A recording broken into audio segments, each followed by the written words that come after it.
நன்றி எழுதுகிற இந்த பயிற்சி அப்படின்றது டெய்லியும் நம்ம பண்ணுறதுனால நமக்கு சுலபமாக ஒரு 1 or 2 monthsக்குள்ளே நம்ம எழுதுகிற டைரிஸ் தீர்ந்துரும், இல்லை நோட்டில் எழுதுறீங்க நோட் தீர்ந்துரும். சில பேர் மட்டும்தான் பேப்பர்ஸில் எழுதுவாங்க. ஸோ அப்படி இருக்கிறப்போ அந்த எழுதி முடித்த நோட்டோ இல்லை அந்த பேப்பர்ஸோ என்ன பண்ணுறது அப்படிங்கிற கேள்வி நிறையா பேர்த்துக்கு இருந்துச்சு. இன்றைக்கு வரைக்கும் என்கிட்ட கேட்டவங்களுக்கு நான் என்ன சொல்லுவேன் அப்படின்னா, நீங்கள் டெய்லி நன்றி எழுதுறதுனால நீங்கள் உங்கள் லைஃப்க்கு தேவையான பாசிட்டிவ் எனர்ஜியை நீங்கள் வந்து கூட்டிகிட்டே தான் இருக்கீங்க. ஸோ எழுதுகிற நோட் புக்ஸை நீங்கள் இப்படி தான் வச்சுக்கணுங்கிற மாதிரி எந்த ஒரு ப்ராசஸோ ரூலோ கிடையாது. ஸோ நீங்கள் அதை தூக்கி போட்டுனா போட்டுருங்கன்னு சொல்லியிருக்கேன். சில பேர் வந்து கேட்கும்போதே நான் வந்து வச்சிட்ருக்க முடியாது அந்த நோட்டை, ஏன்னா எல்லாமே நான் பர்சனல்ஸ் எழுதியிருக்கேன், அதை மற்றவங்க படிக்கிறது எனக்கு இன்ட்ரெஸ்ட் இல்லை, ஸோ நான் தூக்கி போட்டுமான்னு தான் சில பேர் கேட்பாங்க. நான் சரின்னு சொல்லிடுவேன் நான். பட் எனக்கு என்ன ஒரு தாட்னா, இப்போ நீங்கள் நன்றி எழுதுகிற விஷயங்கள் என்னன்னு யோசிச்சு பாருங்களேன். நீங்கள் ஒரு விஷயத்தின் மேல் நன்றி சொல்லும்போது அதனுடைய வைப்ரேஷன் இன்க்ரீஸ் பண்ணுறீங்க, அதனுடைய எனர்ஜி லெவல் இன்க்ரீஸ் பண்ணுறீங்க. உங்களுடைய நன்றிகள் ஒவ்வொன்றுமே உங்கள் லைஃப்பை வந்து கொஞ்சம் கொஞ்சமாக மாற்றிட்டு இருக்கு. ஸோ கிட்டத்தட்ட உங்கள் எழுத்து, உங்கள் எண்ணம் எல்லாமே அந்த டைரியிலையும் ஸ்டோர் ஆகும். ஸோ அது முழுசாக பார்த்தீங்கன்னா அந்த டைரி வந்து ஒரு கம்ப்ளீட் பாசிட்டிவ் வைப்ரேஷன் இருக்கிற ஒரு டைரின்னு சொல்லலாம். ஸோ அது பேப்பராகவோ நோட்டாக இருந்தாலுமே அதே கான்செப்ட் தான்.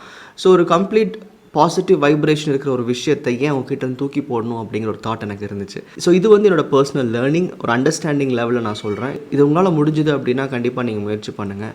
எழுதுகிற நோட் புக்ஸை நீங்கள் வந்து ப்ரிசர்வ் பண்ணிக்கோங்க, உங்ககிட்டயே வச்சுக்கோங்க, தூக்கி போட வேண்டாம்.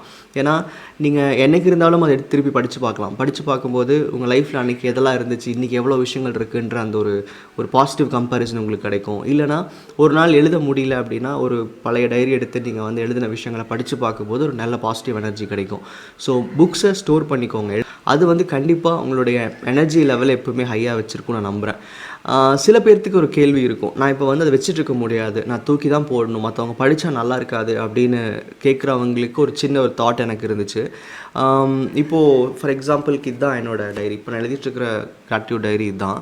ஸோ இதை நான் என்ன பண்ண முடியும், எழுதி முடிச்சாச்சுன்னா நான் போய் எங்கேயாவது வச்சேன் நான் யாராவது எடுத்து படிப்பாங்கன்ற தாட் எனக்கு இருக்குது அப்படின்னா, இதை நீங்கள் வந்து புக்கை சீல் பண்ணிக்கலாம். நிறைய ஆன்லைனில் வழிகள் இருக்குது. நீங்கள் ஒரு புக்கை வந்து எப்படி ப்ரிசர்வ் பண்ணலாம், ஏதாவது ரொம்ப நாள் ஆச்சுன்னு வச்சுக்கோங்களேன், இந்த பேப்பர்ஸ் எல்லாம் வந்து ராட் ஆக ஆரம்பிச்சிடும். அப்படி இல்லாமல் ப்ரிசர்வ் பண்ணுறதுக்கு நிறைய ஆன்லைனில் டெக்னிக்ஸ் இருக்குது. அதெல்லாம் நமக்கு ட்ரை பண்ணக்கூட வேணாம். சிம்பிளாக இந்த மாதிரி ஒரு குயிக் ஃபிக்ஸ் வாங்கிக்கோங்க. இது நான் வந்து சும்மா ஒரு சின்ன தாட், எனக்கு ஒரு 2 days முன்னாடி யோசிச்ச ஒரு விஷயம். இந்த மாதிரி ஒரு குயிக் ஃபிக்ஸ் வாங்கிக்கோங்க. ஒரு 50 rupeesக்குள்ளே இருக்கும்னு நினைக்கிறேன். இதை வாங்கிட்டு நீங்கள் என்ன பண்ணலான்னா, எழுதி முடித்த நோட் புக்ஸாக இருந்துச்சுன்னா, இப்போ நீங்கள் வந்து இந்த கார்னர்ஸ் இருக்குது இல்லையா, இந்த புக்கோட கார்னர்ஸ் இருக்குது இல்லையா, அதில் குயிக் ஃபிக்ஸை நீங்கள் வந்து தாராளமாக, அதாவது 50 rupeesக்கு வாங்கினா ஒரு நோட்டுக்கு தான் கரெக்டாக இருக்கும்னு நினைக்கிறேன்.